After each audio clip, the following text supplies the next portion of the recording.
The night fell heavy over the town, thick fog crawling through the streets.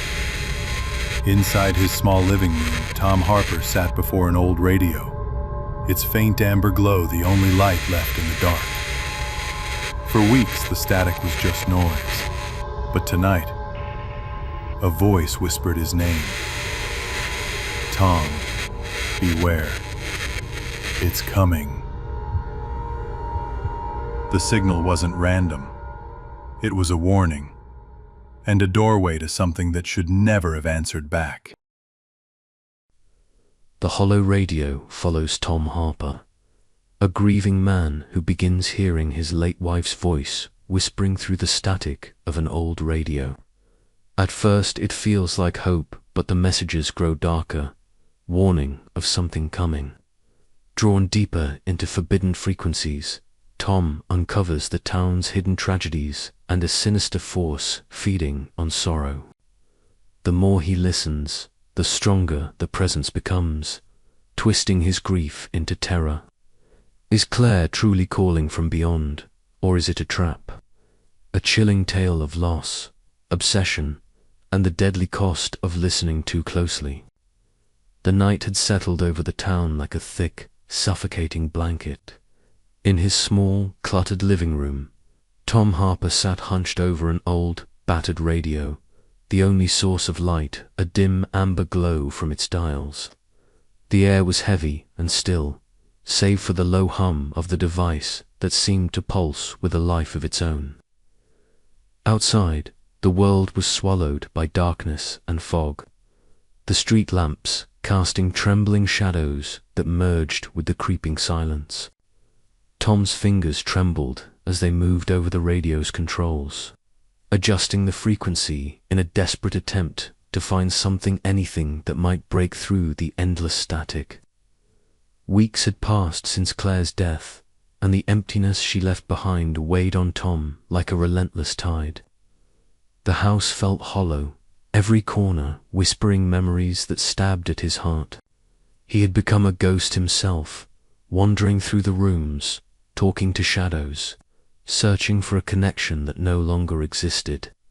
His nights were restless, haunted by dreams where Claire's voice was just out of reach, a fragile thread he couldn't grasp. Tonight, as the static crackled and hissed, something different stirred. Amid the white noise, a faint voice emerged, soft, trembling, and achingly familiar. Tom's breath caught in his throat. He leaned closer, eyes straining in the dim light, heart hammering against his ribs. The voice was broken, fragmented by the interference, but the tenderness, the unmistakable cadence, pulled at something deep within him. Tom, beware, it's coming. The words were barely audible, swallowed by bursts of static, but the meaning was clear. It was Claire. Tears pricked at the corners of Tom's eyes as a surge of hope and terror collided inside him. Was it really her, or some cruel trick of his grief-addled mind?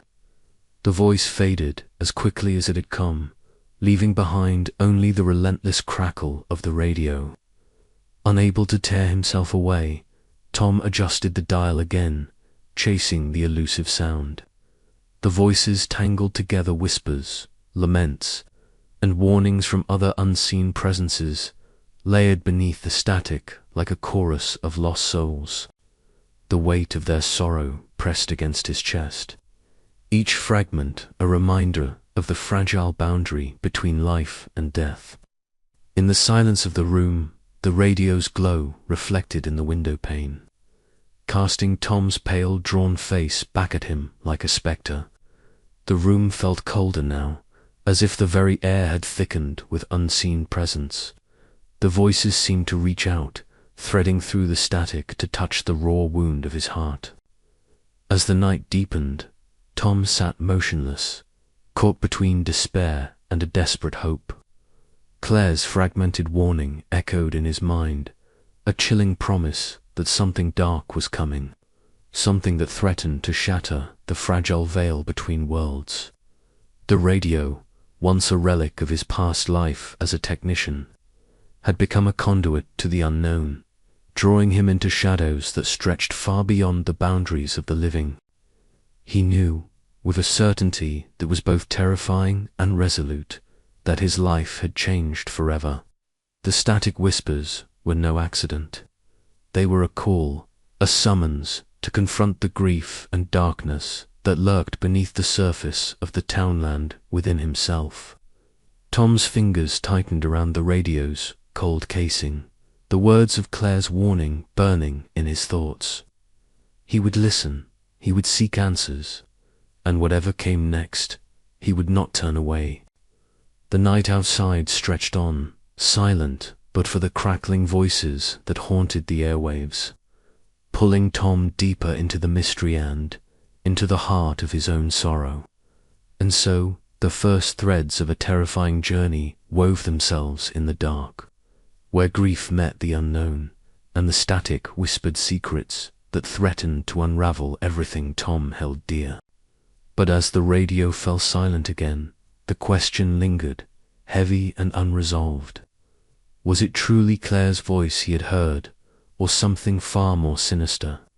The answer, Tom knew, was out there somewhere in the static between worlds. He would find it, or be consumed by the search.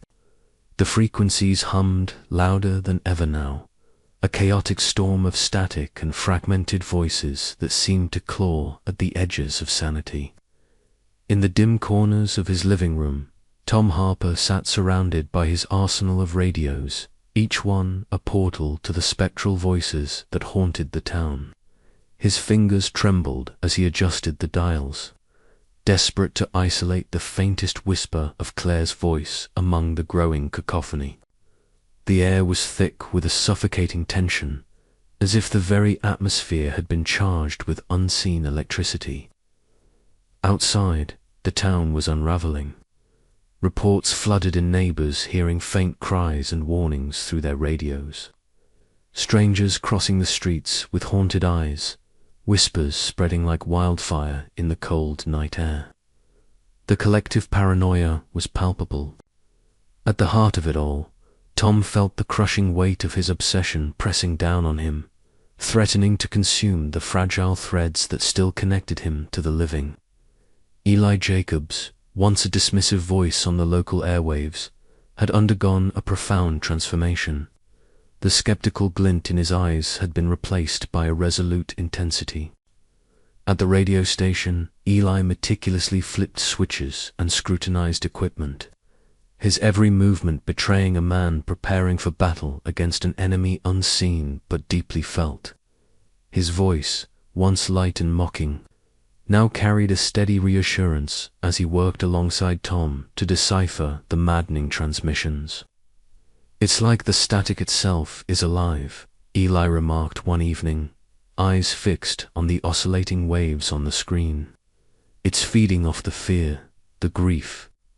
We need to be ready." Margaret Lane, the ever-steady librarian, had become a vital anchor in the storm. In the quiet sanctuary of the library, she sifted through brittle documents and faded photographs, her brow furrowed with concern. Tom recounted the recent surge in voices, the spreading dread that gripped their neighbors, and the mounting evidence of something ancient stirring beneath the town's surface. "This isn't just random interference," Margaret said softly, her voice barely above a whisper. "There's a pattern, a cycle of grief and loss that seems to feed whatever this is." Sarah Collins, Tom's neighbor, had sought him out in the dead of night, her eyes wide with fear. Her voice trembled as she described the voices that haunted her dreams, the chilling warnings that seeped from her radio like a poison. "It's like they're trying to tell us something," she said, clutching her coat tightly. "But what?" The wind howled outside, rattling the windows and carrying an eerie chorus of static that seemed to echo from every corner of the town. The radios crackled violently, bursting with a sudden surge of energy that sent a ripple through the room. Tom's heart pounded in his chest. The hollow presence was growing stronger, its grip tightening like a noose. The boundary between the living and the dead was thinning, and the town teetered on the edge of an abyss. Yet amid the fear and chaos, a fragile hope flickered. Eli's unwavering resolve, Margaret's knowledge, Sarah's shared fear, and Tom's burning determination coalesced into a fragile alliance. They were no longer isolated victims of the haunting. They were a resistance, preparing to face the darkness head-on. But the question remained: could they confront the hollow presence before it consumed everything they held dear? As the night deepened and the static roared like a tempest, Tom adjusted the radio one final time. Through the dissonant waves, a familiar, fractured voice whispered his name. Claire's voice, clear and urgent, a beacon in the encroaching night. And with it came the chilling promise of confrontation, where past and present, life and death, would collide in a storm of fear and desperate hope. The battle was coming, and Tom Harper would have to face it alone or not at all. The night had fallen heavy and dark, the sky roiling with thick, angry clouds that blotted out the stars. I stood by the window, my breath fogging the glass as torrents of rain hammered the streets below. Thunder rolled like the growl of some ancient beast, shaking the very bones of the town. Inside my small living room, the radio sputtered and hissed, the static swelling with the storm's fury. Then, through the crackling interference, a voice broke, through a voice I thought I'd never hear again. Claire, her words were fragmented, broken by bursts of static, but unmistakable. Tom, the boundary, it's breaking. Darkness comes. The urgency in her tone was a stark contrast to the gentle warmth I remembered. Every syllable struck me like a cold blade, cutting through the fog of grief that had long enveloped me. I gripped the windowsill, knuckles white, as the radio's volume seemed to swell in tandem with the storm outside. It was as if the tempest was a conductor, orchestrating the spectral symphony that now filled the airwaves. The many voices layered atop one another in a chaotic chorus of warnings and sorrow, rippling through the static-like waves lashing against a crumbling shore. I wasn't alone in this ordeal.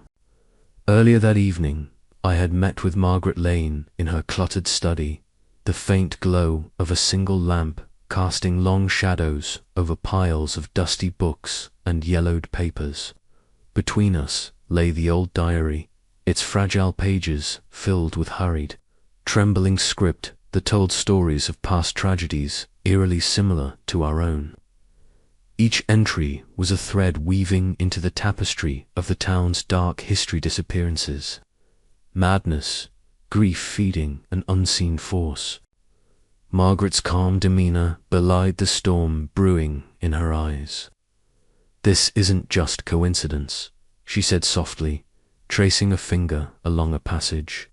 "The broadcasts, the disappearances, they're part of a cycle, Tom, and whatever it is feeding off our sorrow, it's growing stronger." Her words settled heavily in the room, mingling with the distant rumble of thunder. I nodded, feeling the weight of responsibility pressed down on me like the oppressive humidity outside. Later, at Eli's makeshift radio station, the atmosphere was tense, filled with the low hum of equipment and the occasional burst of static. Eli, once a skeptic, now wore the wary expression of a man who had glimpsed something beyond understanding. His hands trembled as he adjusted the dials, trying to stabilize the signal. The voices that poured through were no longer mere interference. They were urgent, pleading, fragmented cries from the other side. "This isn't just noise anymore," Eli muttered, eyes fixed on the oscillating waveforms. "It's a warning." Returning home, I sat alone, the storm's howl a constant backdrop to the voices swirling in my mind. The radio's buzz was relentless, but amidst the chaos, Claire's voice emerged again, clearer, more insistent. "Prepare, Tom. The night will tear the veil apart. You must stand between worlds." Her words ignited a fragile spark of hope within me, mingled with the dread that threatened to consume what little sanity I had left. I knew the night ahead would be the crucible where past and present collided, where grief and fear would either shatter me or forge a weapon strong enough to hold back the encroaching darkness.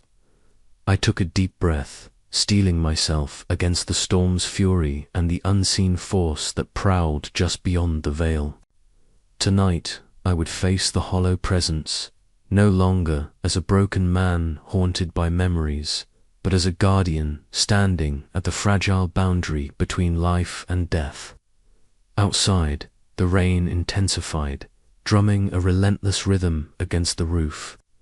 Inside, the radios blared their spectral warnings, a gathering storm of static and voices that blurred the line between worlds. And as the night deepened, so too did the shadows around me, whispering promises of terror and the hope that I might yet hold back the coming darkness. I reached for the radio once more, tuning the dials with trembling hands. "Claire," I whispered into the storm, "I'm listening." The voice that answered was faint, but resolute a beacon in the swirling tempest. "Hold fast, Tom, the night is coming." And with that, the gathering storm surged onward, carrying with it the fate of the town and of my own fragile soul. The storm outside had been gathering for hours, but now it unleashed its fury, thunder booming across the town like an angry god's wrath. I sat alone in the dim glow of my living room, the only light flickering from the old table lamp, its shade casting long, uneasy shadows on the walls. The radio, perched precariously on the edge of the battered wooden table, hissed and crackled with static, the eerie white noise filling the room like a living thing. Among the chaos of the static, a voice emerged, soft, fractured, unmistakably Claire's. "Tom, it's coming. You have to listen." Her words were faint, fragmented by interference, but the unmistakable warmth of her tone pierced through the distortion. My heart pounded violently, a mixture of dread and desperate hope flooding my chest. I reached out, hands trembling, fingers brushing the radio's knobs as I tried to stabilize the signal. Each adjustment brought her voice into sharper focus, then warped it again, as if the entity itself fought to keep her words lost in the noise. I leaned closer, whispering back to the static, "Claire, I'm here, I'm listening." Suddenly, the room's temperature dropped sharply. The air thickened, heavy with a suffocating presence that pressed against my skin like a wet shroud. The lights flickered violently, then all at once plunged into darkness. Only the radio's glow remained, casting an eerie blue light across my face. A deep silence followed, the kind that robs you of breath and sanity. Then, without warning, the static burst into a cacophony of shrieks and whispers, twisting and swirling around me. From that maelstrom, the hollow presence made itself known not in a shape, but in a weight, a distortion of sound and space, an oppressive force that bent reality itself. I staggered back, clutching my chest, the memories flooding me unbidden. Claire's smile, her laughter echoing in sunlit rooms, the softness of her touch, all these moments swirled with the terrifying now, blurring the lines between past and present. Her voice cut through the chaos again, steady and urgent. "Don't let it take you. Hold on to me, Tom." Desperation clawed at me. I forced myself to focus on her words, the fragile lifeline tethering me to sanity. The radio's volume crept higher, drowning out the entity's malevolent whispers, the static's biting cold. I could feel the presence pushing back, trying to fracture my resolve, to pull me into its endless void of grief and despair. Lightning illuminated the room in jagged bursts, revealing glimpses of the shadows that writhed along the walls, wisting amorphous, never quite solid. I clenched my fists, fighting through the fear that threatened to consume me. "I won't let you win," I hissed into the storm. The battle waged on a harrowing dance of light and darkness, memory and nightmare. My mind teetered on the edge, haunted by the possibility that I was losing not just the fight against the hollow presence, but my very grasp on reality. But Claire's voice, warm and steady, never faltered. It was a beacon cutting through the storm's fury, the static's malevolence. Minutes stretched like hours as I stood my ground, the radio a lifeline, the storm a raging battlefield. Then, slowly, the oppressive weight began to lift. The static softened, the shadows receded, and the room's temperature crept back to normal. The radio fell silent, the storm outside dwindling to a gentle rain. I sank to my knees, breath ragged, body trembling. The ordeal had left scars deeper than the eye could see, wounds etched in mind and soul. But for now, the hollow presence was pushed back, if only momentarily. Claire's final whisper lingered in the silence, a promise and a warning: "I'm with you, always." As the rain tapped softly against the window, I knew this was far from over. The veil between worlds had been crossed tonight, and though I had faced the darkness, it had marked me. The question gnawed at me how long before it returned, stronger and more relentless. And would I be ready? Yet, in the heart of that terrifying night, amidst the static and shadows, I found a sliver of hope. I was not alone. Claire's voice, fragile and enduring, was my anchor. And with it, I would fight to protect the living, to face the grief, and to cross the veil again if I had to. The battle for the townland, my own soul, was only beginning. The storm had reached its crescendo, a violent symphony of thunder and howling wind that rattled the very bones of the old radio station where I had staged my desperate stand. Every instinct screamed for me to flee, but I held my ground, clutching the makeshift talismans and equipment where'd cobbled together fragments of old technology and desperate hope. The static that had roared like a beast moments before suddenly cut to nothing. Silence. The kind of silence that presses on your eardrums so heavily it's almost physical. I slumped against the cracked concrete wall, sweat mixing with rain and blood trickling from a gash on my forehead. My breath came in ragged gasps, chest heaving as the adrenaline ebbed away.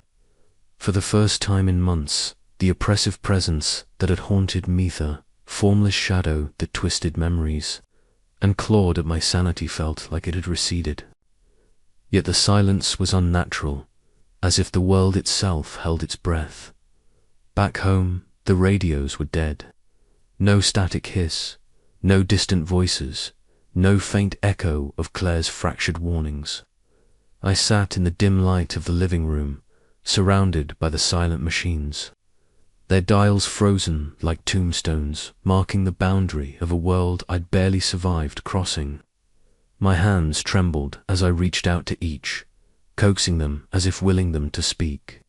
But only a hollow nothingness responded. The absence of sound was deafening. The memories came unbidden, sharp and jagged. Claire's voice, fragile and urgent, floating through the static like a ghostly melody. The look in her eyes when she warned me, fear wrapped in love, a desperate plea to hold on.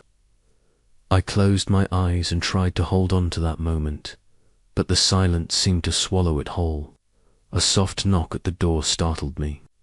Margaret and Eli stood there, their faces drawn and weary but alive with cautious hope. Margaret's sharp eyes searched mine as she stepped inside, the weight of unspoken understanding hanging between us. Eli, once the skeptic, now an uneasy believer, carried the same haunted look that had settled over me. We spoke in low tones, recounting the battle with the hollow presence, piecing together the fragmented truths we'd uncovered. The town outside lay silent. The storm passed, but the air still thick with tension.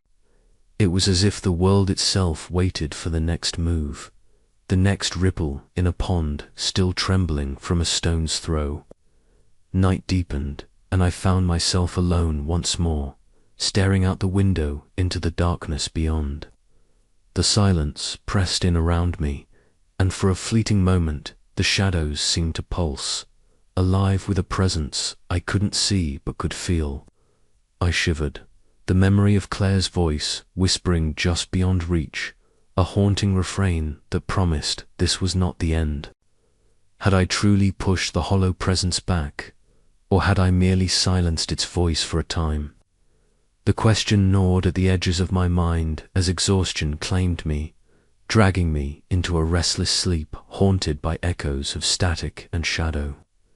In the quiet aftermath, the town seemed to breathe again, tentative and fragile, but beneath the surface, the weight of grief and fear lingered, a reminder that the boundary between life and death remained thin and perilous. And as the radios sat silent, I knew that some voices never truly fade. They wait, patient and eternal, in the hollow spaces between worlds. The night stretched on, and in that fragile silence, I faced the truth I had long avoided. The battle was over, but the war had only just begun. Outside, the wind whispered through the trees, carrying with it the faintest hint of statica, reminder that the hollow presence was not gone, only waiting, and I would be ready. The silence that had fallen over the town was unnatural in its depth, a void so complete it pressed on Tom's chest like a physical weight.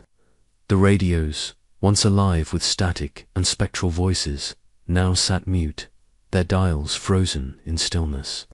Yet, beneath this quiet, Tom felt a trembling unease, a subtle pulse that suggested the battle was far from over.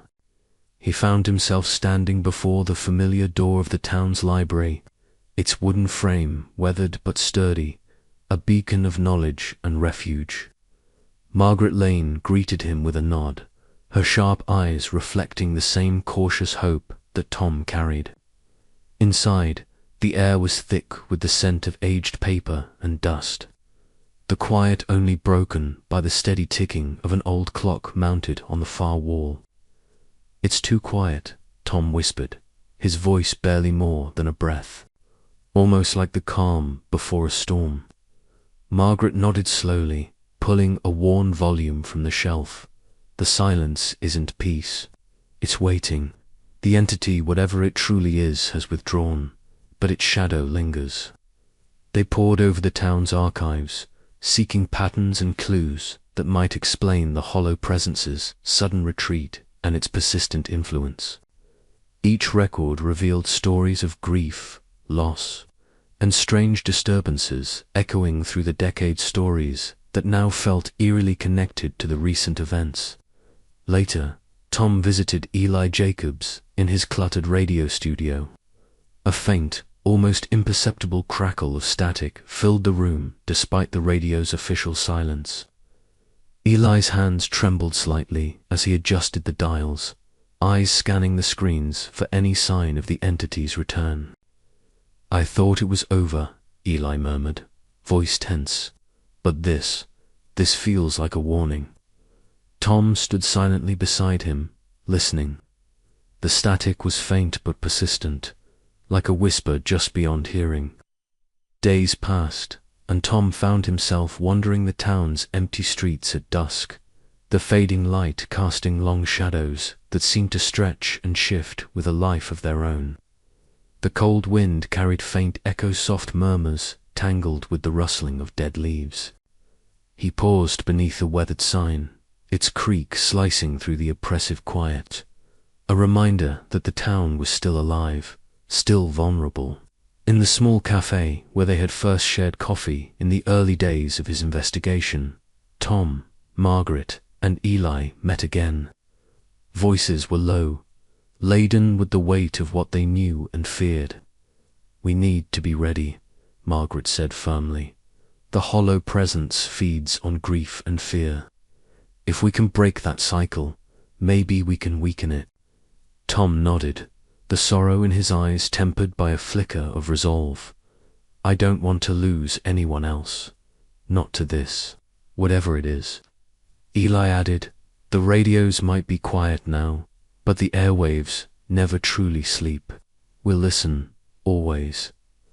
As they spoke, the comforting aroma of coffee filled the room. A small but precious anchor to normalcy amid the lingering dread. Outside, the town began its slow, fragile recovery, but Tom knew the echoes of the hollow presence would haunt them for a long time to come. The silence was not the end, it was a pause, and in that pause the shadows waited. The room was heavy with silence, the kind that presses down on the chest, making each breath feel like a labor. Tom sat alone, slumped in his worn armchair, the dim light of a single lamp casting trembling shadows across the walls. Before him, on the cracked wooden table, lay scattered photographs, snapshots of a life that once was, Claire's bright smile frozen in time, her eyes capturing a warmth that now seemed painfully distant. He reached out, fingers trembling, to touch one of the photos. It was an image taken on a summer's day, Claire laughing as sunlight dappled through the trees, her hair catching the breeze. Tom's throat tightened, a familiar ache blossoming in his chest. The radios were silent now. The voices that had once seeped through the static, the fractured warnings, the familiar tones, had all but vanished. Yet the silence was not peace. It was a void filled with restless memories and unspoken fears. Closing his eyes, Tom let the memories wash over him. He saw Claire's gentle smile, heard the soft cadence of her voice as she read to him during long nights when illness had claimed her strength. He remembered the way she would reach for his hand, offering comfort even when her own spirit faltered. The guilt gnawed at him, the helplessness of those final days, the whispered prayers unanswered. A sudden creak from the house stirred him. The wind rattled the window pane, carrying with it a chill that seeped under the door. He shivered, not from the cold, but from the weight of absence. He opened his eyes and looked around the room, empty, save for the relics of a past life. The silence seemed to pulse, a living thing holding its breath, waiting. The following afternoon, a soft knock at the door pulled Tom from his reverie. Margaret Lane stood there, holding a bundle of aged papers tied with a faded ribbon. Her sharp eyes softened as she stepped inside, setting the documents carefully on the kitchen table. "I found these in the archives," she said quietly. "Letters, diaries, pieces of the town's past. There's more to this story, Tom, more than just the voices on the radio." Tom nodded, grateful for the company, for the distraction. Together, they spread the papers out, the afternoon sun filtering through the curtains, casting a warm glow over their shared endeavor. As they sifted through faded ink and fragile pages, fragments of history came alive. Stories of loss, of inexplicable disappearances, of grief that clung to the very air of the town. "It's a cycle," Margaret murmured. "Grief feeding grief, the hollow presence. It's been here longer than we imagined." Tom swallowed hard, the weight of the revelation settling over him. His personal sorrow was but a thread in a tapestry of collective despair. Later that evening, Eli Jacobs stopped by. His usual casual demeanor was tempered by a newfound seriousness. He brought with him technical equipment and a quiet determination, a stark contrast to the skeptical radio host Tom had first met. "The static's gone," Eli said, setting down a small receiver, "but that doesn't mean it's over. Sometimes silence speaks the loudest." Tom glanced toward the silent radio sitting on the shelf. He hesitated, then reached out, fingers trembling as he switched it on. The dial clicked, but no crackle of static greeted him, only profound, enveloping quiet. He sat back, heart pounding. The absence of sound was haunting in itself. Yet beneath that silence, he sensed a faint, almost imperceptible pulse, a whisper of Claire's distant echo, a fragile thread linking him to a past still unresolved. For hours Tom wrestled with his emotions, grief, hope, dread, tangled together like the static on the radios that once filled his nights. The journey toward healing felt tentative, like stepping onto thin ice, unsure if it would hold. As dawn crept through the blinds, Tom realized that while the voices had ceased, the presence lingered. The boundary between past and present, life and death, was fragile but enduring. He would carry the weight of loss with him, but perhaps now, for the first time in a long while, there was space to breathe, to remember without being consumed. Yet the quiet was uneasy, and the unanswered questions hung heavy in the air. What lay beyond the silence? Was the hollow presence truly vanquished, or merely waiting, watching, biding its time in the shadows? Tom's fingers traced the edge of a photograph once more, his gaze lifting to the window where the first light of morning promised a tentative hope. The journey was far from over, but for now, in this fragile moment between night and day, grief and healing, he allowed himself to hope. And somewhere beyond the veil of silence, Claire's voice lingered, a whisper, a warning, a promise. The radios remained silent, but the story was not finished. The night had settled deep and heavy around the town, swallowing the narrow streets and shuttered windows in a thick, velvety darkness. Tom sat alone in his living room, the only light a pale, flickering glow emanating from the ancient radio perched on the rickety table before him. The room was quiet except for the faint crackle of static, the soft hiss of white noise that had become a constant companion since the radios had fallen silent days ago. But tonight, the static carried something else, subtle, almost imperceptible whispers weaving through the air like fragile threads of sound barely clinging to existence. Tom's breath caught. He leaned closer, eyes straining to pierce the dimness, fingers trembling as they hovered over the tuning dial. The voices were faint, fractured by static, but there, beneath the layered hiss, was a familiar cadence. It was Claire. Her voice, distant and ghostly, slipped through the air like a secret only he could hear. "Tom, be careful." The veil, still thin. His heart thudded painfully against his ribs, a mixture of hope and dread knotting inside his chest.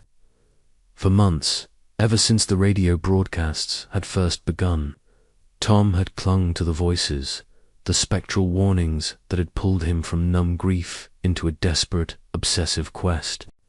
Now, as the night deepened, the whispers seemed to hum with a fragile persistence, as if the boundary between worlds trembled but had not yet sealed. The next day, Tom met Margaret at the town library, a sanctuary of faded books and dusty memories.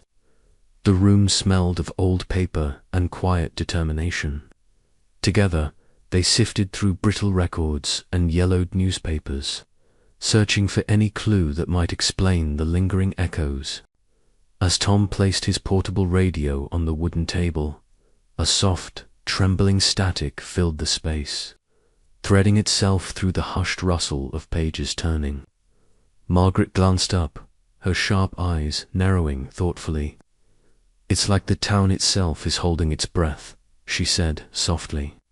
"The grief, the loss, it's woven into everything here. Maybe that's what keeps the veil from closing completely." Tom nodded, the weight of her words settling over him. The diary they had uncovered weeks ago had revealed a cycle of sorrow and disappearance, a pattern that fed the hollow presence. Now, even in silence, the presence lingered, a shadow in the static, a whisper in the dark. Later, at Eli's cluttered radio station, the atmosphere was thick with the hum of machines and blinking lights. Eli, once a skeptic, now sat hunched over his equipment, adjusting dials with a focused intensity. His face, illuminated by the soft glow of meters and monitors, betrayed a mixture of unease and dawning belief. Suddenly, through the static, a faint voice threaded through, delicate, broken, unmistakably Claire's. Eli's breath caught, his fingers freezing on the controls. "Did you hear that?" he asked, voice low. "It's her, or something like her." The moment hung heavy, a fragile bridge between disbelief and something far darker. Eli's transformation from doubt to uneasy acceptance mirrored Tom's own journey, a reluctant acknowledgement that the hollow presence was not gone, merely waiting. As dawn crept over the horizon, Tom stood by his window, the town shrouded in mist and silence. The radio sat dormant beside him, but in the stillness, faint voices drifted on the morning breeze, ethereal and trembling. He closed his eyes, listening to the fragile whispers, the echoes of Claire's voice threading through the quiet. The boundary between worlds was still fragile, still porous, and though the immediate threat had receded, the haunting persisted, a lingering echo of grief, a whispered warning that the darkness waiting beyond was never far away. Tom's resolve hardened. He would keep listening, keep watching, for Claire, for the town, and for the fragile hope that even in loss, some connection remained a thread of light through the static, a whisper against the silence. The voices were fading, but they were not gone.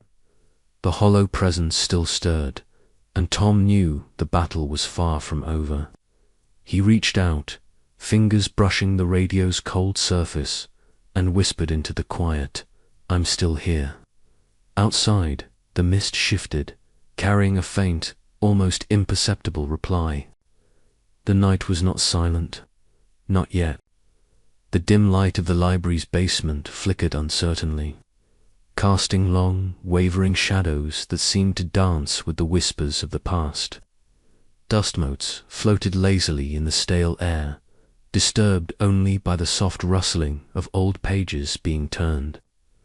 Margaret Lane's hands trembled slightly as she finally pulled open the ancient ledger she had discovered, hidden behind a false panel in the back wall.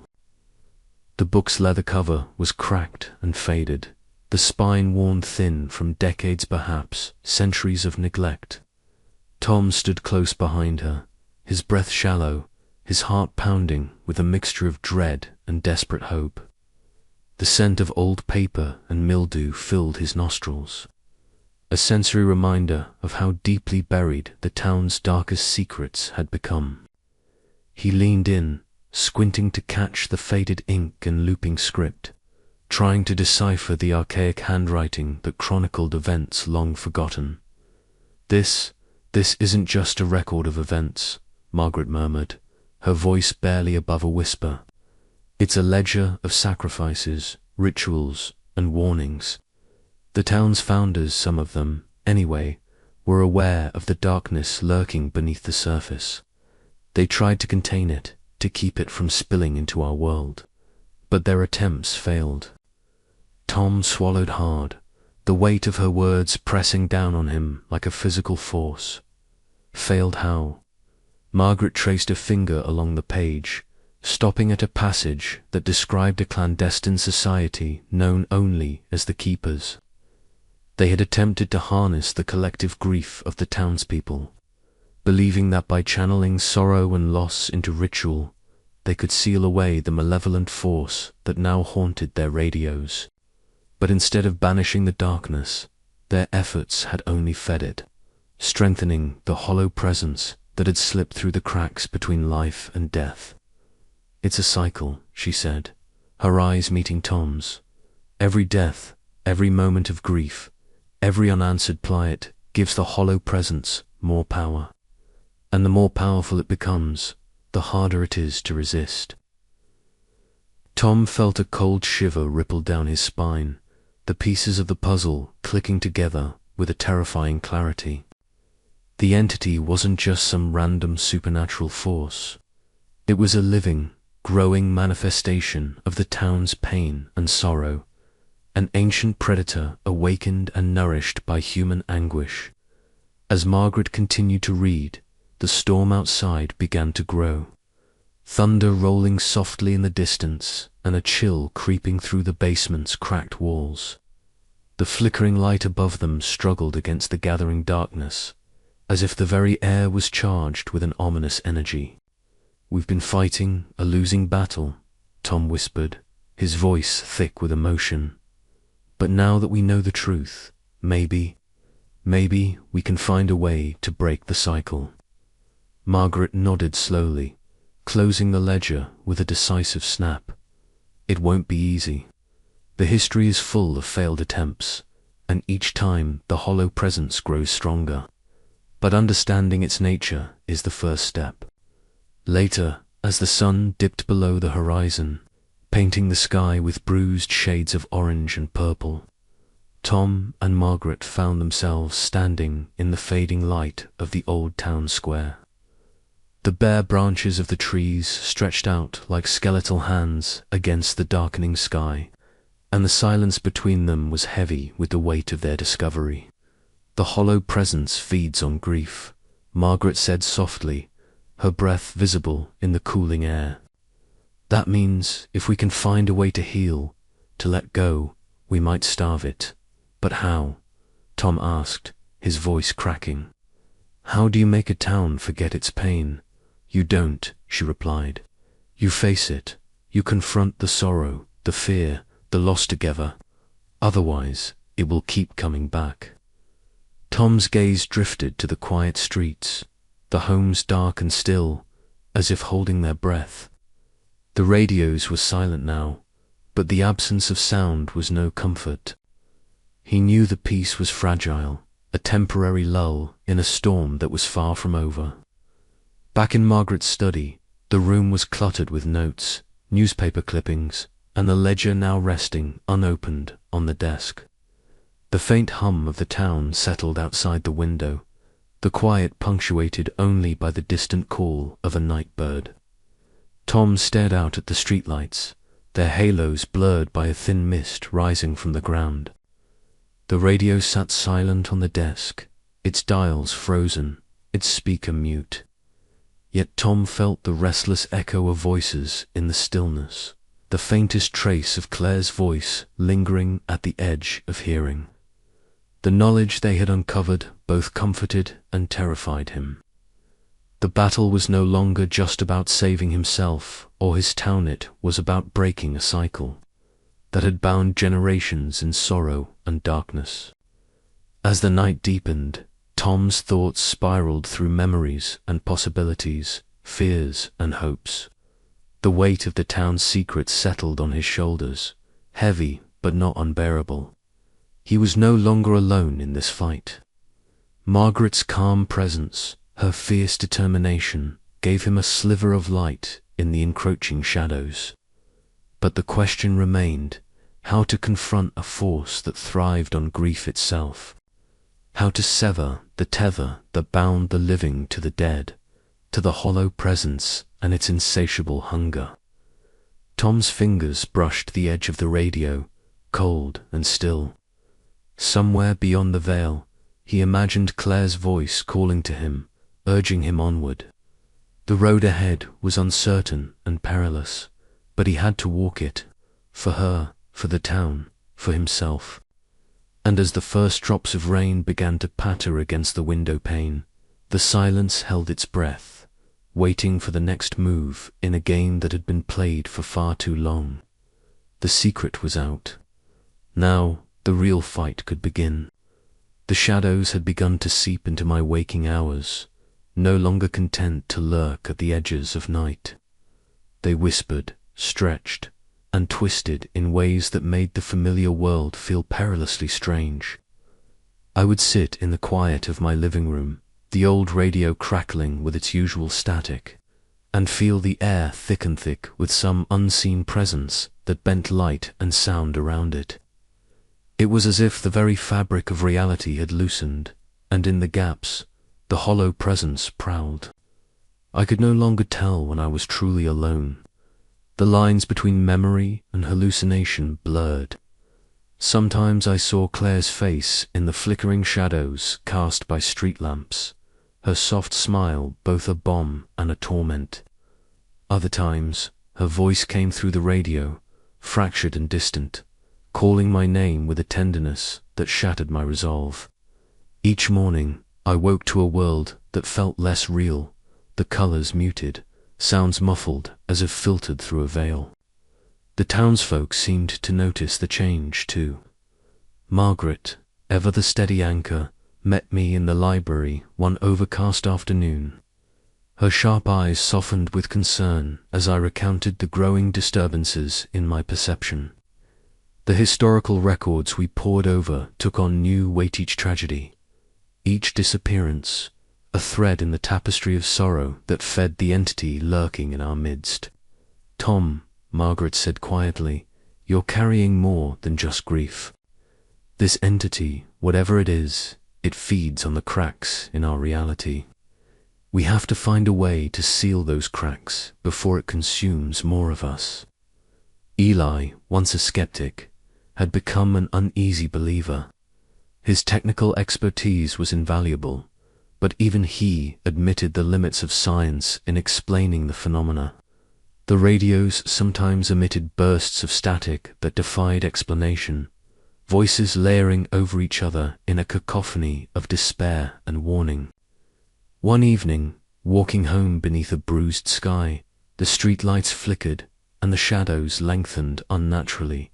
The silence between sounds stretched taut until I thought it might snap.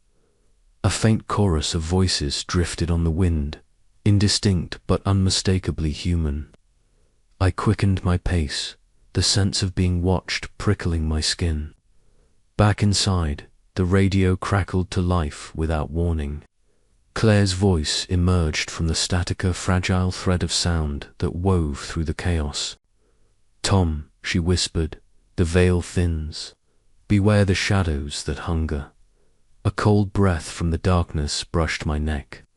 I spun around, heart pounding, but saw only the familiar outlines of my home distorted by the moonlight. Yet the feeling lingered, an invisible weight pressing down on my chest. Sleep became a battleground. Dreams and waking moments collided in a disorienting dance. Faces from the past appeared in the periphery of vision. Voices echoed from empty rooms, and the radio's static was a constant companion. I found myself talking aloud to the empty air, desperate for a response that never came. Despite the torment, a stubborn flame of determination burned within me. The town needed protection, and I was the only one who had glimpsed the true extent of the threat. But the cost was high. My mind frayed at the edges, each day a struggle to hold on to sanity. Margaret and Eli became my lifeline, anchors to the world I feared slipping away. We continued our research, seeking patterns, signs, anything that would give us an edge against the encroaching darkness. The diary entries revealed cycles of grief and loss that fed the entity, a parasitic force thriving on sorrow. "It's not just about stopping it," Eli said one night, eyes weary from hours of monitoring the radios. "We have to understand it." Understanding felt like chasing shadows, but it was all we had. As days passed, the line between protector and victim blurred. The hollow presence was no longer a distant threat. It was entwined with every breath I took, every shadow that flickered at the edge of vision. And yet, in the depths of the static, Claire's voice remained an anchor in the storm. Her warnings grew more urgent, a reminder that the battle was far from over. I steeled myself for the unknown, aware that the shadows were watching, waiting for me to falter. The unseen shadows had become a part of me, and the question was no longer if I would break, but when. Until then, I would fight. For Claire, for the town, for the fragile line between life and death that I was sworn to guard. But as I lay awake, the radio silent for a rare moment. I wondered if the line was already gone, and if the darkness had claimed me long ago. The night stretched on, thick with possibility and peril. Somewhere beyond the veil, the hollow presence waited. And so did I. The shadows were no longer just around me, they were inside me. The night was unusually still, the kind of quiet that presses against your ears and makes every small sound feel amplified. Tom sat motionless in his dimly lit living room, the weight of months of grief and fear settling like a stone in his chest. His fingers rested lightly on the worn radio's dial, a device that had become both his tether and his torment since Claire's death. Tonight, the static had been louder than usual, a relentless hiss that seemed to claw at the edges of his sanity. Then, through the crackling interference, a voice emerged, faint, yet unmistakably hers. "Tom, listen carefully." Claire's voice whispered, fragile but urgent. "The boundary, it's breaking again. You must be ready. It's not over." The room seemed to shrink around him, shadows stretching and contracting as if breathing with the warning. Tom's breath caught in his throat, his heart pounding a frantic rhythm against his ribs. Every fiber of his being screamed to reach out, to respond, but all he could do was listen. The voice faded, swallowed by static once more, leaving behind a silence heavier than before. He leaned back, eyes closed, the echo of her words reverberating in his mind. This was no longer just a message from beyond. It was a summons, a final plea that he could not ignore. The fragile barrier between worlds, so easily disturbed by grief and fear, was weakening once again, and this time the consequences would be dire. Morning found Tom at the local library, seated across from Margaret and Eli in the cramped back room where town records and radio equipment cluttered every surface. Margaret's sharp eyes scanned the brittle, yellowed diary, her fingers tracing faded entries that spoke of past tragedies eerily similar to their own. Eli, headphones around his neck, adjusted dials and checked frequencies, his skepticism replaced by a cautious belief. "It's happening again," Margaret said quietly, her voice tinged with worry. "The cycle repeats. The hollow presence feeds on grief, and the town's sorrow only makes it stronger." Eli nodded, tapping a few keys on his laptop. "If Claire's warning is true, we need to understand how to contain it, or at least prepare for what's coming." Tom listened, absorbing their words like a man bracing for a storm. The knowledge was a double-edged sword, comforting in its clarity, terrifying in its implications. He realized that his role was no longer just about seeking answers or clinging to memories. He was now a guardian, a barrier between the living and the encroaching darkness. That evening, Tom wandered the mist-laden streets of the town, the cold air biting at his skin, his breath forming small clouds in the fading light. The familiar silence of the sleeping town was broken only by a distant crackling, errant radio signal, flickering through the fog like a ghostly heartbeat. Each step Tom took felt weighted, as though the ground beneath him trembled with unseen forces. He stopped beneath a flickering street lamp and closed his eyes, recalling Claire's voice, the urgency in her tone. The pain of loss was still raw, but beneath it now lay a steely resolve. He was no longer just a broken man haunted by memories. He was a sentinel standing watch at the fragile boundary between two worlds. Returning home, Tom sat once more by the radio. The device, silent for hours, suddenly burst to life with a burst of static before Claire's voice returned, clearer than before. "Remember, Tom," she said softly, "the line is thin. Protect those you love. Do not let the darkness cross." And then, silence.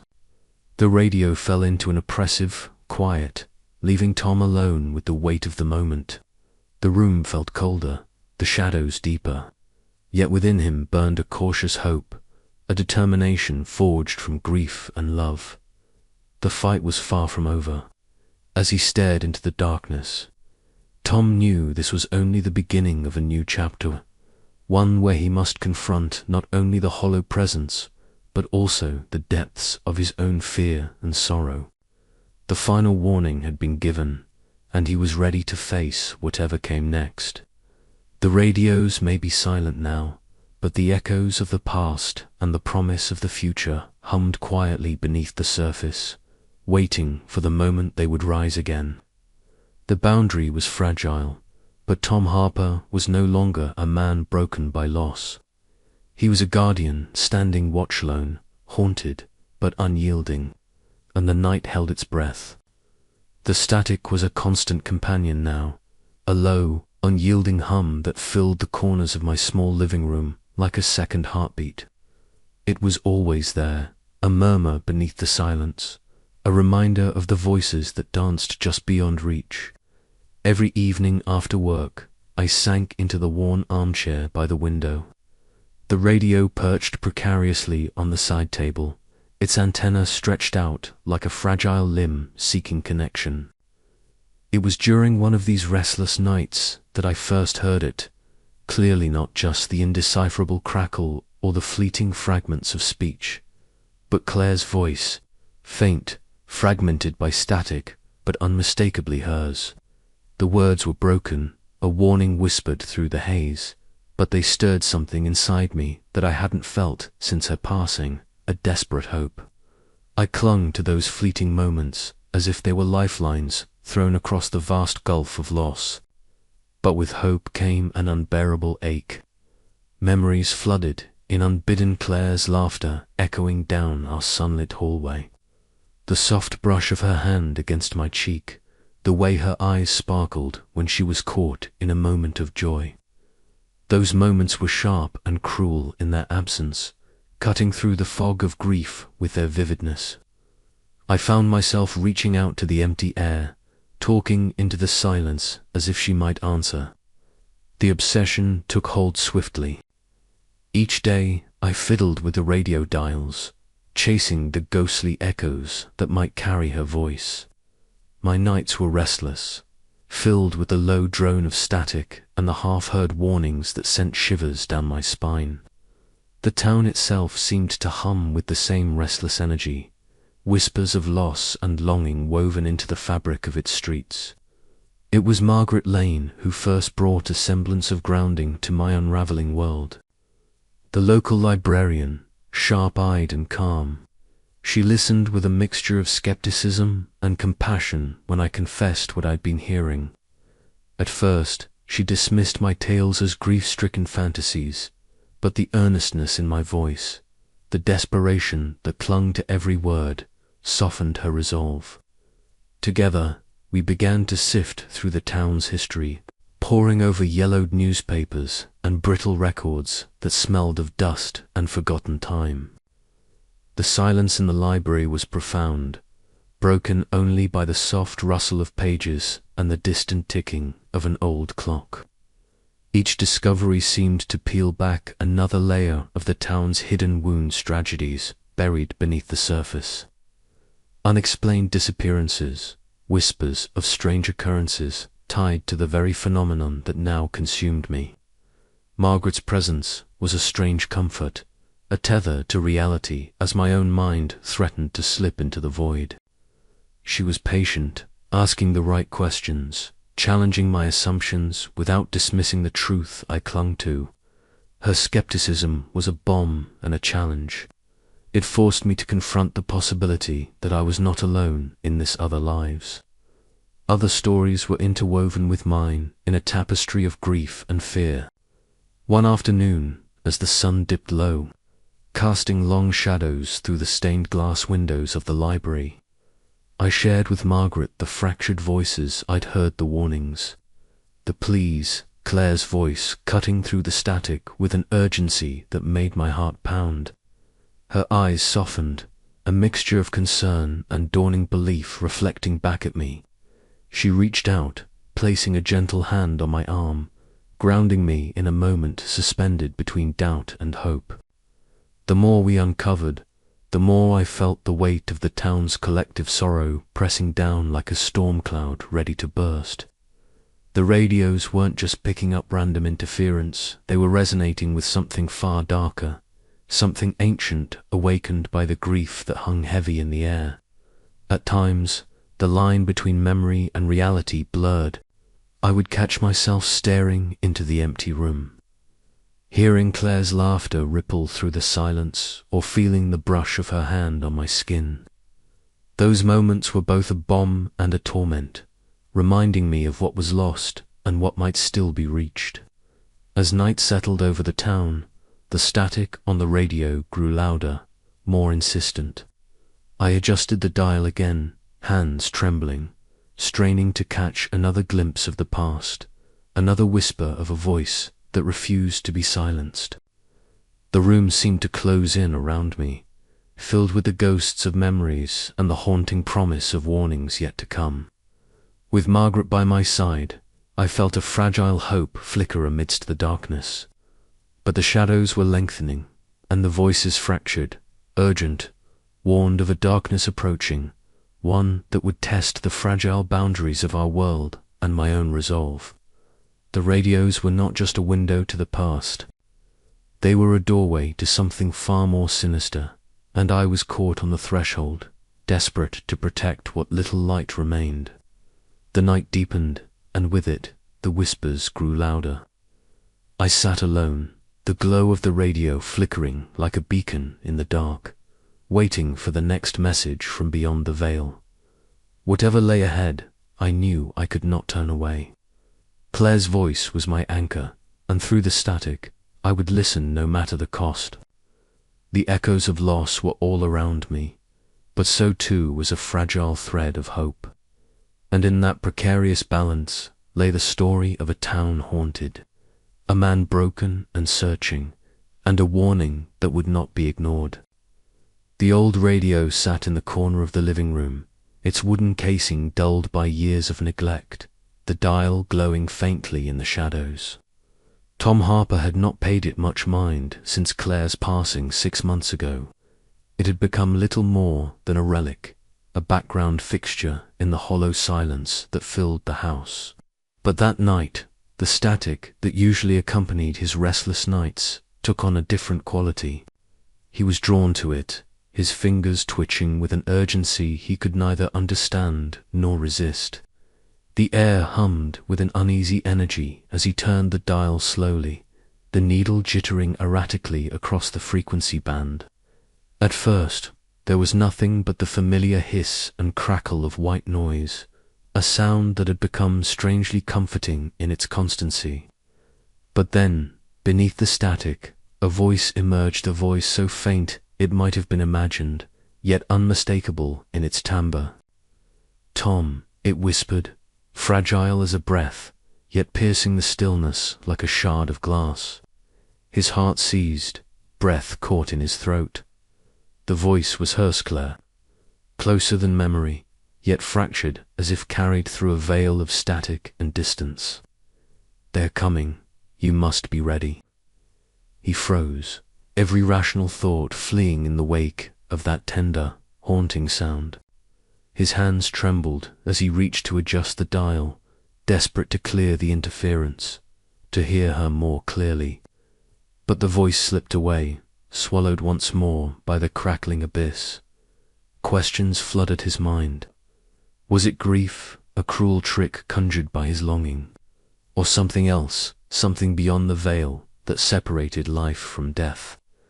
The room seemed to grow colder, shadows crawling along the walls, as if alive, listening. Tom sat back, eyes fixed on the radio's glowing dial, heart pounding with a mixture of hope and terror. The town outside was quiet, but he felt it, this shift in the air, the subtle undercurrent of something waiting, watching. The static had become a language, and Claire's voice was its first word. That night marked a turning point. The fragile whisper from beyond the grave ignited a desperate hope within him, pulling him from the depths of his sorrow and into a world where the boundaries between the living and the dead blurred, and the radio's whispered secrets no one was meant to hear. He was no longer alone, but the warning lingered.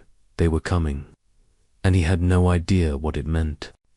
As he sat in the dark, the static whispered on, carrying voices both familiar and unknown, weaving a tapestry of grief, dread, and the faintest glimmer of hope.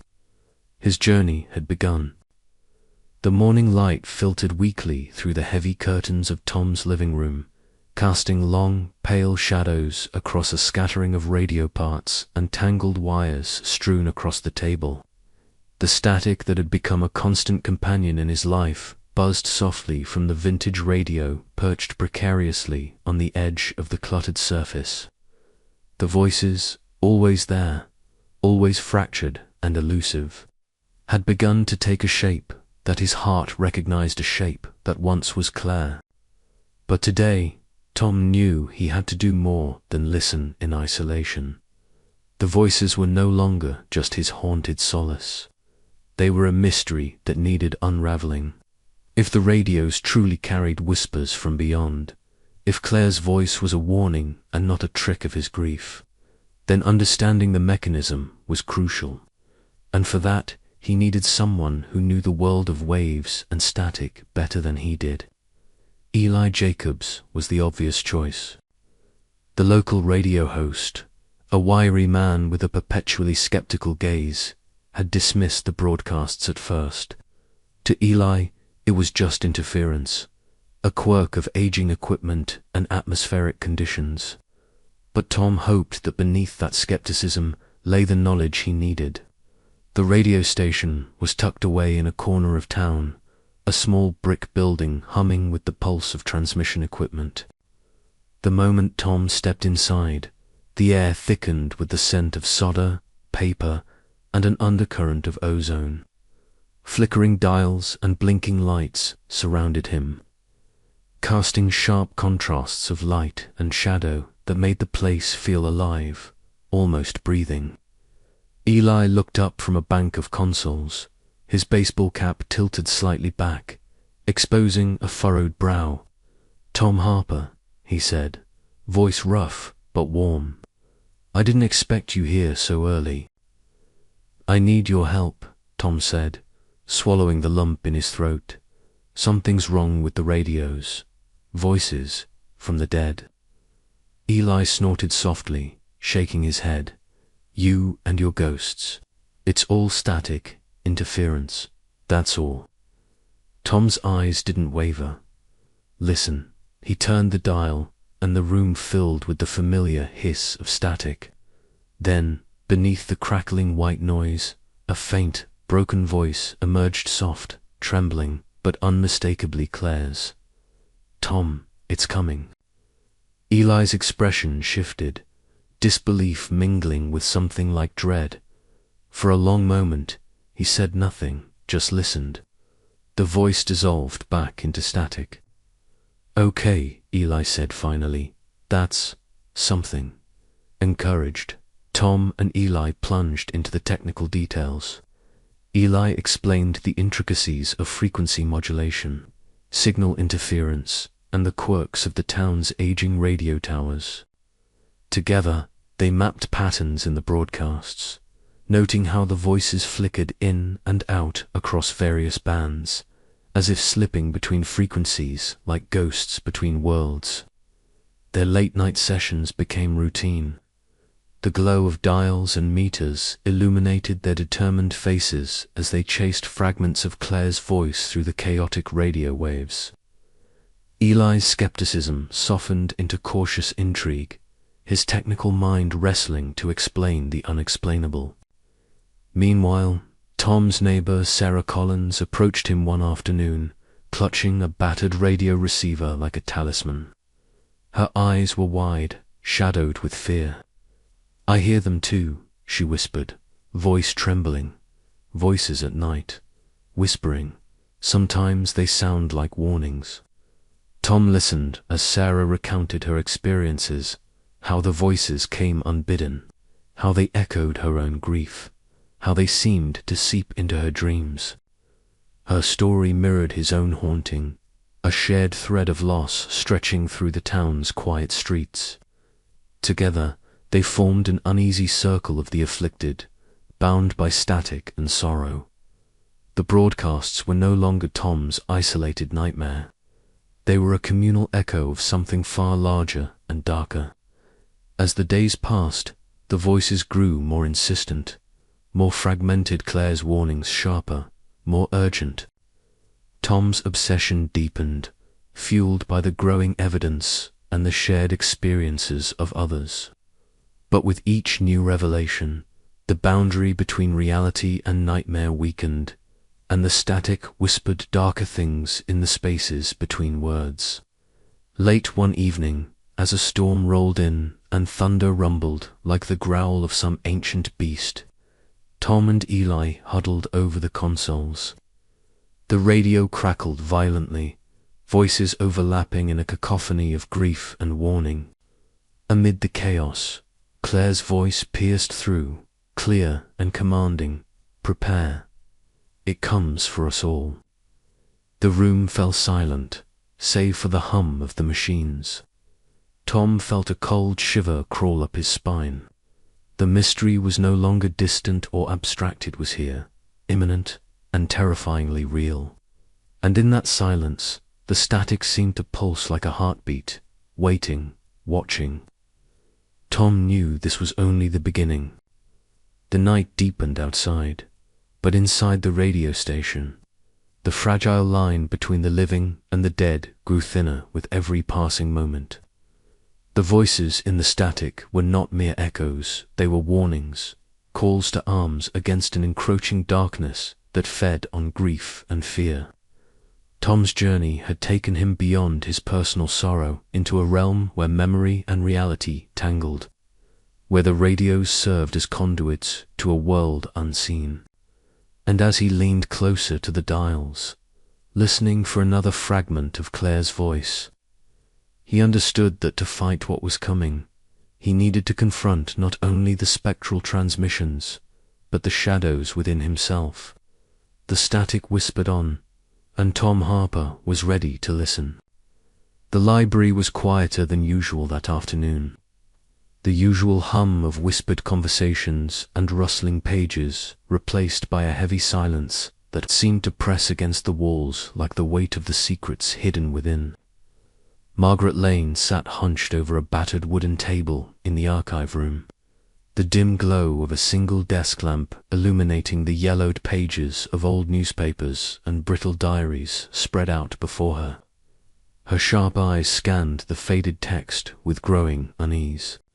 Each article and entry told a story not unlike the one unfolding now, a stretch of years marked by mysterious disappearances, strange sounds on radios, and a pervasive atmosphere of fear. "Look at this," Margaret said, her voice low but steady as she tapped a newspaper clipping. Here, from 1947, there was a string of disappearances. All clustered around the same time, strange radio interference was reported across the town. People heard voices, faint and disjointed, much like what you described. Tom leaned in, his pale face framed by a tangled mop of hair, eyes wide yet haunted. The cluttered living room of his house seemed worlds away from the musty, paper-scented stillness of the library, but the connection was undeniable. "It's always been here," he murmured, hands trembling slightly as he adjusted the old radio perched on his workbench. Static hissed through the speakers, voices swirling just beyond comprehension. "I don't think this is just some coincidence," Tom said, his voice barely above a whisper. "Something's been feeding off the grief here for decades." Margaret nodded, her expression grave, "and it's growing stronger." Back at his home later that evening, Tom sat alone, the radio's soft crackle filling the room. The voices were fragmented, overlapping like a chorus of distant echoes, some mournful, others urgent. His fingers traced the dials absently, the static dancing at the edge of his hearing.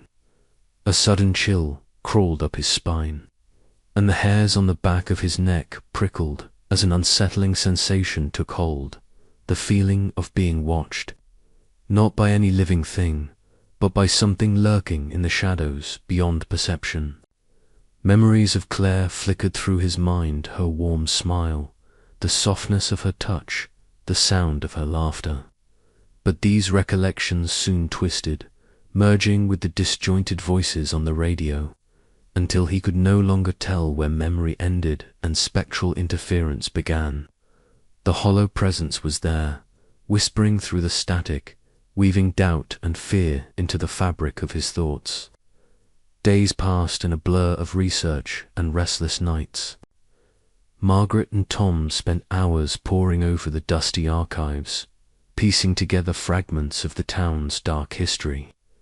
The diary entries revealed a cycle of sorrow and disappearance, each tragedy feeding the entity that haunted the broadcasts. The more they uncovered, the heavier the weight upon Tom's shoulders grew. His once analytical mind was beginning to fray, obsession gnawing at his resolve. "We need to find a way to break the cycle," Margaret said one afternoon, her voice steady despite the exhaustion in her eyes. "If this force has been feeding on grief for so long, maybe it can be starved or banished." Tom shook his head, the lines of worry etched deeper into his face. "It's not just feeding, it's becoming stronger. I can feel it pulling at me, at all of us." That night, the boundary between worlds seemed thinner than ever. The radio buzzed with heightened static, voices rising in a chaotic crescendo.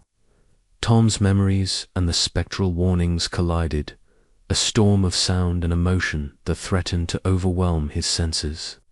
Yet through the turmoil, Claire's voice emerged clearer than before, fragile, urgent, a tether to the light amidst the growing darkness. "Beware what comes," she warned, her voice fractured but unmistakable. "It feeds on our pain. Don't let it in." Tom's fists clenched around the radio's edge, determination flaring despite the fear and confusion. The hollow presence was no longer a distant shadow, it was here, entwined with the very air he breathed, and to protect the living, he would have to face it, even if it meant losing himself in the process. As the static swelled once more, the room seemed to close in, and the night stretched on, heavy with the promise of revelations yet to come. The signals from beyond were no longer just whispers. They were a call to arms, and Tom was listening. Tom Harper sat in his dimly lit living room, the only illumination coming from the flickering glow of the old radio perched precariously on the edge of his cluttered workbench. The static hissed and crackled like a swarm of restless bees, filling the air with a tense, almost electric charge. Tom's pale fingers trembled as he adjusted the dial minutely, seeking that elusive frequency where the voices lurked beneath the static's veil. The voices had grown louder over the past days, more insistent, more fragmented. Sometimes they whispered in unintelligible murmurs, like distant echoes from a forgotten dream, but there were moments when clarity broke through like shards of glass. And then there was Claire's voice, faint but unmistakable, shattered and fractured by static, yet undeniably hers. "Tom," the sound was barely audible, a fragile thread weaving through the crackling interference. The single word sent a jolt through his chest, a mixture of hope and a stabbing pain he hadn't felt since her death. He leaned closer, his breath fogging the radio's glass face, straining to catch her next words. "It's coming, darkness. Don't let it in." The warning was fragmented, the static swallowing parts of her message, but the urgency was unmistakable. Tom's heart hammered wildly. Was it a hallucination, a cruel trick of his mind? Or was Claire reaching out to him from beyond the veil, desperate to warn him? The room felt colder suddenly, the shadows in the corners lengthening and deepening. Tom shivered, wrapping his arms around himself, fighting the rising tide of fear and grief that threatened to engulf him. Days earlier, he had confided in Margaret Lane, the local librarian and one of the few people willing to entertain his growing obsession without dismissing him outright. Together, they had spent hours combing through old archives, dusty newspapers, and faded photographs in the cavernous silence of the library. Margaret's sharp eyes and calm demeanor were a steadying force amid the storm of Tom's unraveling thoughts. "Look at this," Margaret said one afternoon, her finger tracing the yellowed pages of a century-old diary. "There have been similar incidents before, people hearing voices, strange broadcasts, disappearances. This town has a history of grief feeding something dark." Tom swallowed hard, the weight of their discovery sinking in. The radios weren't just picking up random interference or static, they were a conduit, a bridge between worlds. And the darkness Claire warned about was drawing nearer. Outside, the town seemed unchanged, but Tom sensed a shift. The atmosphere was thick with unspoken dread, a collective tension simmering beneath the surface. As dusk fell, he walked the quiet streets, the hum of radios from nearby houses blending with the whispering wind. It felt as if unseen eyes followed his every step, as if the shadows themselves were alive, waiting. Back home, exhaustion clawed at his mind, but sleep eluded him. The radio's static morphed into a piercing shriek, a sudden cacophony that made his hands jump. Then, through the chaos, Claire's voice fractured but urgent. "Tom, protect them, before it's too late." The message shattered the fragile barrier between sanity and madness. Tom gasped, clutching his head as a wave of panic crashed over him. Was this a desperate plea from beyond, or the despair of a broken mind conjuring ghosts to torment him? He sank to the floor, breath ragged, caught between hope and horror. The fractured frequencies whispered their dreadful secrets, and Tom knew there was no turning back. The darkness was coming, and with it a reckoning that would test the limits of his grief, his courage, and his very soul. His fingers found the radio dial once more, the static swirling like a living thing. He tuned in, ready to listen, ready to fight, though the boundary between the living and the dead was growing thinner with every passing moment. Outside, the night deepened, and the town held its breath. The town hall was packed beyond its modest capacity, the air thick with unease and whispered speculation. Tom Harper sat near the back, shoulders hunched beneath his threadbare coat, eyes flicking nervously toward the front where a hastily arranged panel of town officials and concerned residents attempted to maintain order. The fluorescent lights overhead buzzed faintly, casting a pallid, flickering glow that seemed to deepen the shadows pooling in corners and beneath tired eyes. Voices rose and fell in waves, some cautious, others outright accusatory. "It's the radios," a woman said, her voice trembling but resolute. "Those voices sit like they're reaching into our homes, into our minds. What are we supposed to do?" Murmurs rippled through the crowd, a mixture of fear, disbelief, and frustration. Tom's gaze fixed on the faces around him, their expressions a mirror of his own turmoil. Grief, anxiety, suspicion. It was as if the entire town's sorrow had congealed into this palpable, suffocating cloud. Margaret Lane stood near the podium, her posture calm but alert. She raised a hand for silence, and the room gradually stilled. "We know that these broadcasts are more than mere interference," she began, voice steady though edged with concern. "Several of us have experienced strange phenomena, voices that seem aware, warnings that defy explanation. I've been digging through the town's archives, and I believe there's a history here we've overlooked." Tom's heart pounded. He had urged Margaret to pursue this line of inquiry ever since her initial skepticism had softened. Now, her words gave shape to the dread that had been gnawing at him in sleepless nights filled with static whispers. Later that evening, Tom found himself in the dim confines of the library's archive room. Dust motes swirled in the narrow beams of light cast by an old desk lamp. Margaret sat opposite him, her fingers tracing the spine of a worn, leather-bound diary. The musty scent of aged paper filled the air, mingling with the faint hum of the building's heating system. "This belonged to one of the town's earliest residents," Margaret said softly, opening the book to reveal delicate, yellowed pages crowded with tight, looping script. "Sarah Whitmore." She documented a series of strange events voices on the radio. Disappearances, unexplained deaths all, dating back almost a century. Tom leaned in, eyes scanning the fragile text.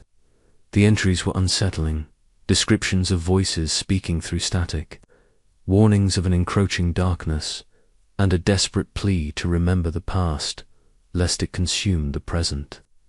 Each page seemed to throb with a silent echo of sorrow, a resonance that stirred something deep within Tom's own grief.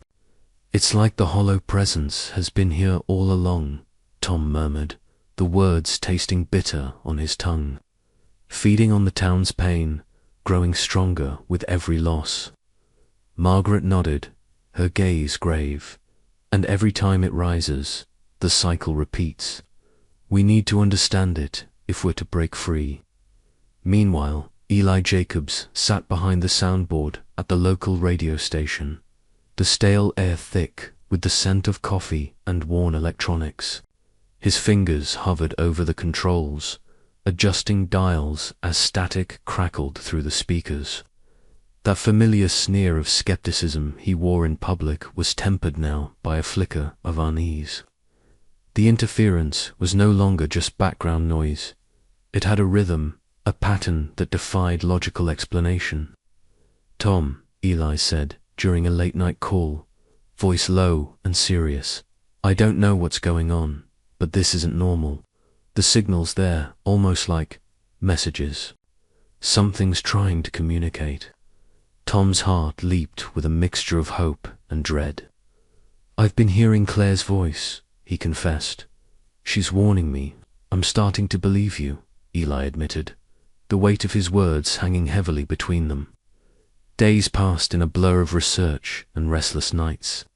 Tom and Margaret pored over newspapers, police reports, and the diary's haunting entries. The radio's static was a constant companion, a sinister soundtrack underscoring their efforts. At times, Claire's fractured voice slipped through the noise, a fragile lifeline tethering Tom to a reality he struggled to hold on to. One evening, as rain pattered softly against the library's windows, Tom whispered, "It's like the town itself is alive with grief. The hollow presence feeds on it, twisting memories and fears into something darker." Margaret's eyes met his, steady and resolute. "Then we have to be stronger. We have to fight back." But even as they resolved to act, the shadows lengthened both in the town and within Tom's heart. The resonance of past sorrows echoed louder, threatening to drown out the fragile hope they clung to. The chapter closes with Tom standing alone outside the library, the diary clutched tightly in his hands. The night air is thick with the scent of rain and static, carrying with it a whisper of warning that chills him to the bone. Somewhere in the distance, a radio crackles to life, and Claire's voice, faint but unmistakable, cuts through the silence. He's coming. Tom's breath catches. The battle was only just beginning. The room was drowned in static. It filled the corners, seeped into the walls, and wrapped itself tightly around Tom like a suffocating shroud. He sat, slumped in the chair by the window, the old radio perched on the battered table before him, crackling with an otherworldly noise that was more than mere interference. There was a pulsing cadence to it, almost like a heartbeat in ease, irregular, as if the static itself was alive and breathing. Tom's gaze was fixed on the radio's flickering dial, each twitch of its needle echoing the rhythm embedded in the white noise. His fingers trembled as they hovered near the tuning knob, reluctant to adjust for fear of losing the fragile thread that connected him to the spectral transmissions. And yet, the voices remained elusive, swallowed beneath layers of distortion and silence. Suddenly, the radio fell silent. The static vanished as abruptly as it had arrived, leaving a vacuum that pressed against Tom's lungs and made his breath shallow. The absence of sound was overwhelming an oppressive quiet that filled the room with a weight far heavier than the noise before it. His skin prickled, a chill crawling up his spine as if the silence itself was a presence, watching and waiting. He swallowed hard, eyes darting around the shadowed corners of the living room as if expecting something to emerge from the darkness. But there was nothing, only the heavy stillness that seemed to throb with a sinister energy. In that moment, the boundary between the living and dead felt perilously thin, as if the hollow presence was testing its limits, probing for weakness. Tom's mind wavered, memories flickering erratically, like broken film reels caught in a malfunctioning projector. Claire's voice, once a soothing balm, warped into something chilling and distorted. Her warmth twisted into urgent whispers that clawed at his heart, fragments of warnings and pleas tangled with static that hissed and crackled like a storm. He shut his eyes tightly, willing the images away, but the haunting chorus persisted. The memories blended with hallucinations, the scent of her hair, the touch of her hand, the sound of her laughter, all slipping through his grasp like smoke. Grief and fear intertwined, knitting a web from which he struggled to break free. Desperate for grounding, Tom reached for his phone and dialed Margaret. The line connected with a faint crackle, and her calm voice answered, steady as ever, despite the turmoil swirling within him. "Tom, are you all right? You sound distant." He took a ragged breath, struggling to find words. "It's the radio, the static, it's different now. It's like it's alive, Margaret. I can feel it twisting my memories, warping everything. I don't know what's real anymore." There was a pause, then she replied, "You're not alone in this. I've been digging through the archives. There's more to this town's history than you realize, tragedies linked to these broadcasts. It's like the hollow presence feeds on our grief, twisting reality to gain power. You have to hold on, Tom. We need to understand it before it's too late." Her words were a fragile lifeline, an anchor in the storm of Tom's unraveling thoughts. Despite the overwhelming dread, a flicker of resolve ignited within him. He would not let this darkness consume him or the people he cared about. He would fight, no matter the cost. As the call ended, the radio crackled once more to life, the static intensifying into a roar that drowned out every other sound. Amid the chaos, a voice emerged, Claire's voice fragmented, but unmistakably hers, carrying a warning laced with urgency and sorrow. "Tom, it's coming. Protect them, protect yourself." The room seemed to pulse with the weight of her words, and the hollow presence made itself known not just as a force of grief, but as a predator lurking in the static shadows. Tom's hands clenched into fists, knuckles white. The battle ahead was no longer just about hearing the voices. It was about confronting the darkness that sought to unravel everything he held dear. The line between memory and nightmare blurred, but his determination remained steadfast. Outside, the night deepened, and the radio's static sang its hollow song. A siren call that beckoned the living and the dead toward an unknown fate, and Tom Harper would answer. The next morning, the town seemed deceptively normal. The sun filtered weakly through grey clouds, casting a muted light over streets that bore the marks of quiet desperation. Tom met Margaret at the library, her sharp eyes immediately noting the fatigue etched into his face. "You didn't sleep," she said softly, guiding him to a table piled with yellowed papers and brittle books. Tom sat heavily, rubbing his temples. The hollow presence sits stronger. I can feel it manipulating my memories, twisting Claire's voice into something I don't recognize. It's like it's trying to break me. Margaret nodded, her expression grave. The diaries I found mentioned similar experiences. People losing themselves, caught between reality and something else. The entity thrives on grief, feeding off the pain and confusion. She slid a worn notebook across the table. This belonged to a man from a century ago, who wrote about voices on the radio, though of course they had different means then. The pattern repeats.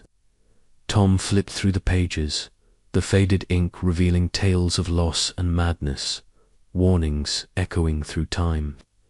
It was as if the hollow presence was an ancient force, awakened by the sorrow that clung to the town like a second skin.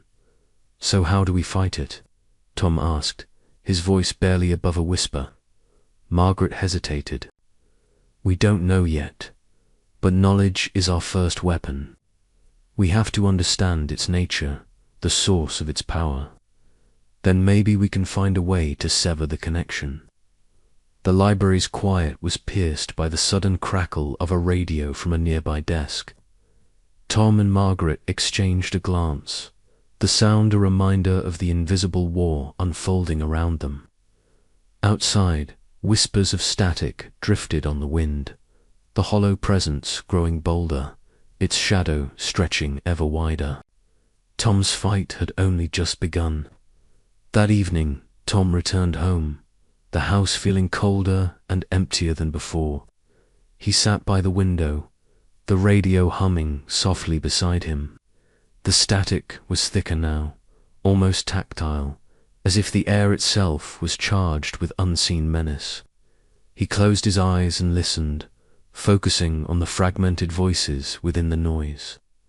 Claire's voice pierced through, clearer than ever, yet laced with an urgency that made his heart ache. "Listen, Tom. The boundary thins. The dark comes for the living. You must be strong." The words faded into the static, replaced by a sudden silence so complete it rang in his ears. Then came a low, rumbling sound, like something shifting deep beneath the earth, or a distant storm gathering force. Tom's breath caught. The hollow presence was not content to remain hidden in whispers. It was moving, growing, and it had set its sights on him. His fingers found the tuning knob, twisting it slowly as if trying to tune the darkness itself out. But the static only grew louder, a roaring tide threatening to engulf his mind. With a shuddering breath, Tom straightened. "I won't let you take everything," he whispered into the gathering night. "Not again." The radio crackled violently, a burst of white noise exploding through the silence. And beneath it all, Claire's voice, fragile but fierce. "Hold on, Tom. The fight is just beginning." Outside the window, shadows deepened, and the night seemed to hold its breath, waiting for the storm to break. The hollow presence was here, and Tom Harper was ready to face it. The static thickened once again, and Tom's world teetered on the edge of the known and the unfathomable. The fight for his mind, his memories, and his very soul was underway. The hollow presence was no longer a distant threat, it was a living shadow, a whisper in the dark, and a nightmare made real. And Tom Harper would not falter. The hall was packed, the air thick with a restless murmur that seemed to vibrate with static itself. Faces were drawn tight with fear and confusion, eyes darting nervously toward the flickering fluorescent lights overhead. Tom sat near the back, clutching the small radio that had become his lifeline.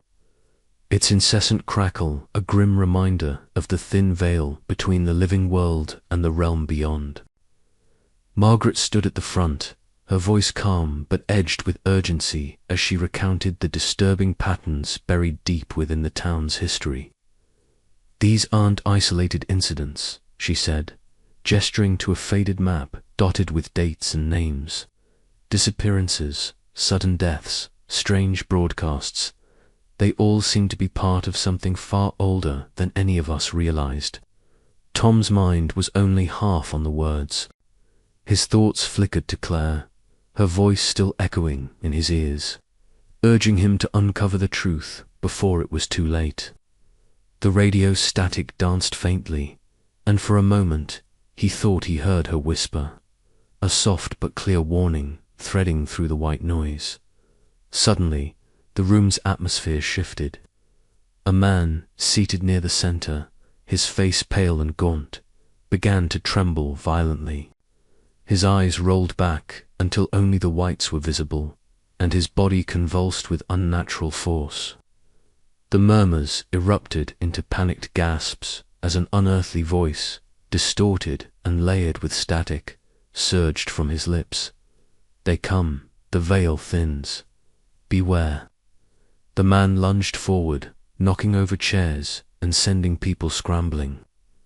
Tom leapt up, heart pounding, trying to calm the chaos, but the sense of dread was suffocating. The hollow presence had made itself known not just through whispers on the radio, but in flesh and bone. Outside, rain hammered down, a relentless rhythm against the pavement. Tom stood alone, the small radio warm in his hands, Claire's voice cutting through the storm's noise. "You must see beyond the shadows, Tom. Find what lies buried beneath the silence." Her words anchored him, even as the darkness threatened to swallow him whole. He thought back to the diary Margaret had found, entries filled with sorrow and fear, chronicling a cycle of grief that fed the very entity now tearing at the seams of reality. That night, memories and present horrors collided. He saw Claire's gentle smile, felt her warmth, then the stark terror of losing her all over again. The line between worlds blurred, but his resolve hardened. He would face whatever lurked beyond the static, for her, for the town, for himself. The hollow presence was no longer just a voice in the static. It was a force growing stronger, and Tom was the last barrier standing between it and the living. He took a deep breath, the cold night air filling his lungs. The fight was just beginning. The town was quiet in the early morning hours, but Tom's mind refused to rest. The violent outburst from the meeting replayed endlessly behind his eyes. He paced the length of his small living room, the radio on the windowsill crackling softly with static. From within the noise, Claire's voice emerged, faint but unmistakable. "Remember the past, Tom. The diary holds the key." He reached for his coat. There was no time to waste. The boundary was thinning, and the longer he waited, the stronger the hollow presence became. He needed Margaret and Eli's help to unlock the secrets before the darkness consumed them all.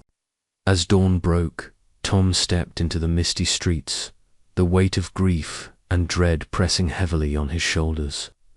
But beneath it all, a stubborn spark of hope burned. He would find the truth. He had to.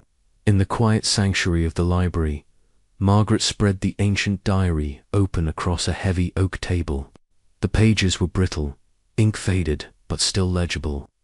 Together, they traced the names and dates, piecing together a tapestry of sorrow that spanned generations. Each tragedy seems to coincide with these strange radio signals, Margaret said, her fingers sliding down a page. The hollow presence feeds on grief, growing stronger with every loss. Tom nodded, his fingers trembling as he traced a familiar name. Claire. His chest tightened with a fresh wave of pain. But alongside the grief was clarity. Understanding this pattern was the first step toward breaking it. "We can stop it," he whispered, more to himself than to Margaret. "We have to." Outside, The wind howled through the trees, carrying with it the faintest hint of static, a reminder that the fight was far from over. Later that night, Tom lay in bed, shadows flickering across the walls as the storm raged outside.